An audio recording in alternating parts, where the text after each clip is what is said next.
It's not who you are underneath. It's what you do that defines you. There's only one thing that's impossible, and that's to beat a man that doesn't give up. Some people you will allow to unnerve you, and you wonder, what's wrong with me? I'm not crazy. That's why you've got to learn to make a conscious, deliberate, determined effort to stand up inside yourself.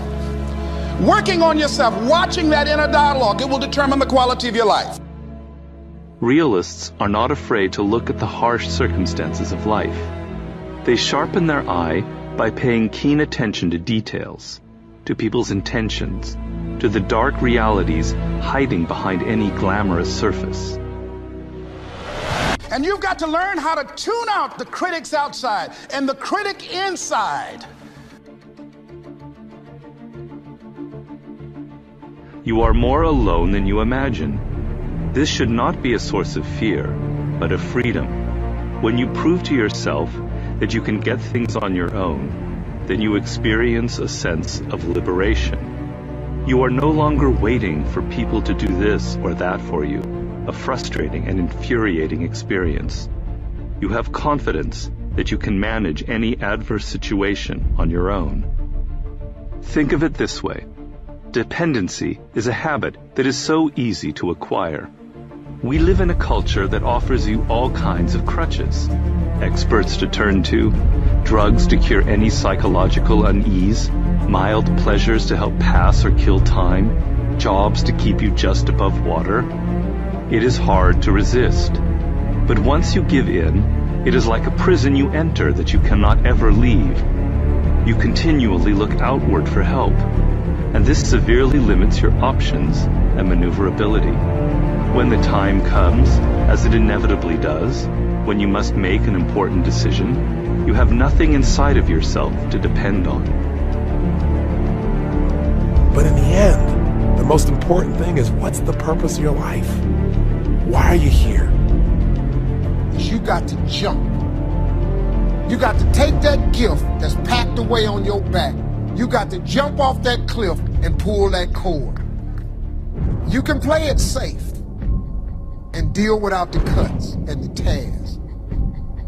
And you can stand on that cliff of life forever safe.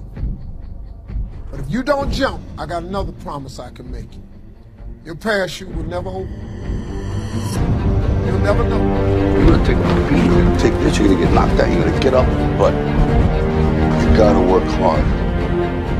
This 24 hours belongs to me. Right. And whatever I do in this 24 hours will determine where I'll be tomorrow and the next day. And I think that's what people need to focus on. Like, get off of this, I want to make 6 figures. I want to drive this car. I want to live in this house. I think what people should be focusing on is, I have 24 hours. Like, Oprah only has 24. Yeah. Bill Gates only has 24. Like, Warren Buffett only has 24 hours.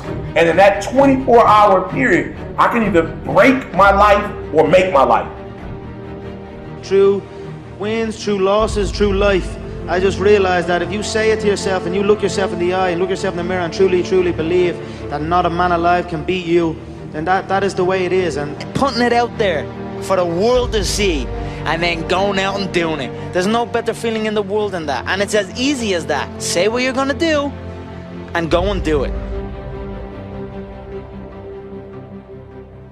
So listen to me. There are those of you who said, I want to be a millionaire. I want to be the best at this company, right? But your value system says you believe in sleep more than you believe in grinding. Your value system says you are a consumer and not a producer. That you're spending more money than you're making. Why? Because you're a consumer, but you're reading all the books and you're saying everything the books are saying. But those books are not in alignment with your values. And if you're going to go to the next level, your values are going to have to change. Talent and good intentions are never enough in this world. You need to be fearless and strategic. If you're driven by your need to please others, if you're driven by your fear, if you're driven by your past, maybe it's time to free yourself. And the way to do it is decide. Decide consciously what you want your life to be about. Decide consciously what's the purpose of your life. I will not go gently into that good night. I will rage against the dying of the light. I will practice random kindness and senseless acts of beauty, because minds are like parachutes and they only function when open. And Timothy Leary was right. In order to use your head, you've got to go out of your mind.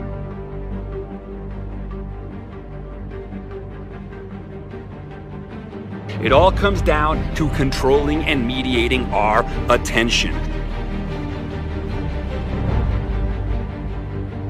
So if you are a wonder junkie, if you believe as Carl Sagan did that understanding is a kind of ecstasy, if you are hungry for the sublime, learn to control your attention. Learn to control your mind, your thoughts, because your creative and linguistic choices, the very words you use to map your reality, feed back into your reality.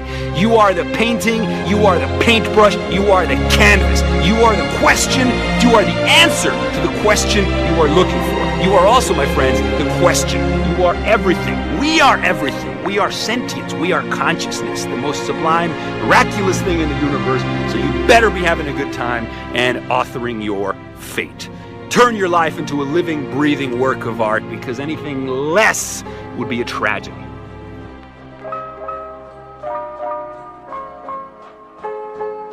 It's only after we've lost everything that we're free to do anything.